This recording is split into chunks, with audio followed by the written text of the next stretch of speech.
You check your bank account and it doesn't feel like anything changed. Same number, give or take. Same tight feeling in your chest when rent comes out. Same instinct to check the price twice before you buy anything. But something has already shifted underneath all of that, and you don't know it yet. Wealth doesn't arrive the way you think it does. It doesn't knock. It doesn't announce itself with a bigger paycheck or a flashier car. It creeps in through habits so small you'd never think to brag about them. And by the time you actually feel rich, the truth is you've usually been getting rich for years. Here's the strange part. Most people who are quietly building wealth still feel broke. Meanwhile, plenty of people who look wealthy are one missed paycheck from collapse. The economist Thomas Stanley spent decades studying actual millionaires for his research on The Millionaire Next Door, and he found something that surprised almost everyone. Most of them didn't feel rich. They drove older cars. They lived in modest homes. They didn't look the part because looking the part was never the point. So if wealth isn't a feeling, what is it? It's a pattern. A set of quiet, almost invisible signs that show up in your behavior long before they show up in your net worth. Today, you're going to learn 6 of them. And by the end, you might realize you're further along than you think. Sign number 1. You've stopped needing to prove anything. Think about the last time you saw someone post a new car or a vacation or a watch. Did you feel a small pull? A tiny itch that says you should have something too. That itch is normal. Almost everyone feels it. But there's a specific moment when that itch starts to fade, and it's one of the clearest signals that your financial identity is changing. Psychologists call this social comparison, a concept first formalized by Leon Festinger back in 1954. His theory was simple. Humans measure their own worth by comparing themselves to others around them. For most of your life, money and self-worth get tangled together through this exact mechanism. You don't just want the car. You want what the car says about you. When you stop caring what your spending says about you, something has already changed underneath the surface. You're not performing wealth anymore. You're building it, quietly, without an audience. That single shift, from spending to be seen to spending because it's useful, is one of the strongest predictors of long-term financial stability that exists. Not because the car matters, because the impulse behind it has gone quiet. Sign number 2. Boredom doesn't scare you anymore. Getting rich, the real kind, is astonishingly boring. Nobody films the part where you leave your 401k alone for 11 years while it just sits there. Nobody makes a highlight reel out of paying the same bill on the same day every month. But that boredom is the machine. It's the entire machine. Behavioral economist Richard Thaler, who won the Nobel Prize for his work on how humans actually make financial decisions instead of how textbooks say they should, spent much of his career studying why people struggle to stick with slow, boring plans. His research on present bias showed that your brain is wired to overvalue what feels good right now and undervalue what helps you later. That's why boring feels like a threat. Your brain reads, "Nothing is happening," as nothing is working. But here's the twist. Nothing happening is usually the sign that everything is working. Compound interest doesn't look like anything for years.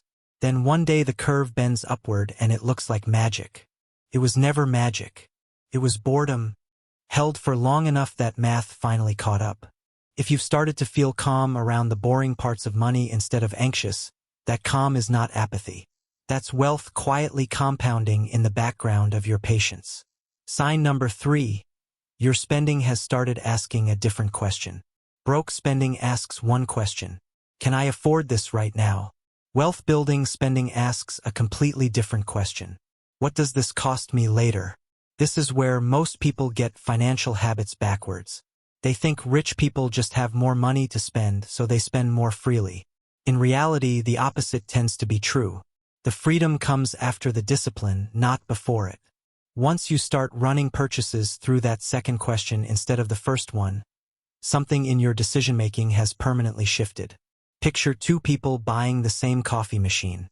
One asks, "Can I afford $80 today?" The other asks, "Will this $80 sitting in an index fund instead be worth 215 years? And is this machine worth more to me than that $200? Same purchase, completely different brain. The second person isn't depriving themselves. They're just seeing further down the timeline than the first dollar amount on the price tag. You don't need a spreadsheet to know which question you're asking. You just need to notice which one shows up first in your head. If it's shifted from can I to what does this cost me later, you're not broke anymore. You're just early. Sign number 4. You've quietly stopped needing rescue. There's a specific kind of relief that shows up the first time an unexpected expense hits and you don't panic. The car needs a new part. The dentist finds something. The refrigerator dies on a Tuesday. And instead of your stomach dropping, something else happens. Mild annoyance. Maybe a sigh. But not fear. That absence of fear is enormous, and almost nobody talks about it because it doesn't feel like an achievement. Feels like nothing.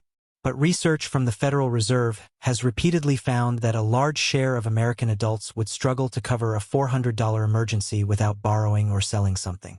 When you're no longer in that group, your nervous system knows before your bank statement does.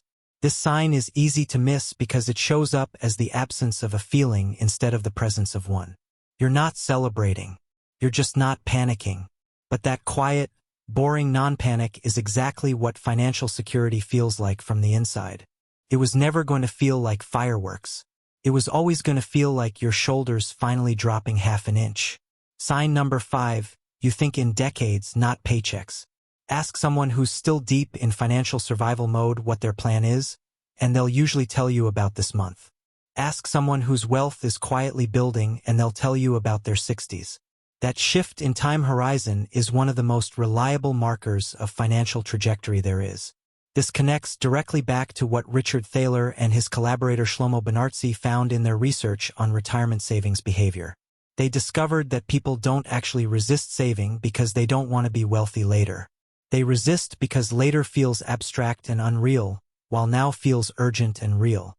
Their solution, a program called Save More Tomorrow, worked by tying savings increases to future raises instead of asking people to sacrifice anything today. Savings rates nearly tripled among participants. Nothing about human willpower changed. What changed was the timeline the decision was framed in. When your own mental timeline stretches out on its own, without a program forcing it, that's not a coincidence. That's your brain recalibrating around a future it now believes is coming. Broke thinking counts in days. Getting rich thinking counts in decades. If your mental math has quietly extended, you already know something your bank balance hasn't caught up to yet. Sign number 6. You've stopped confusing your job title with your net worth.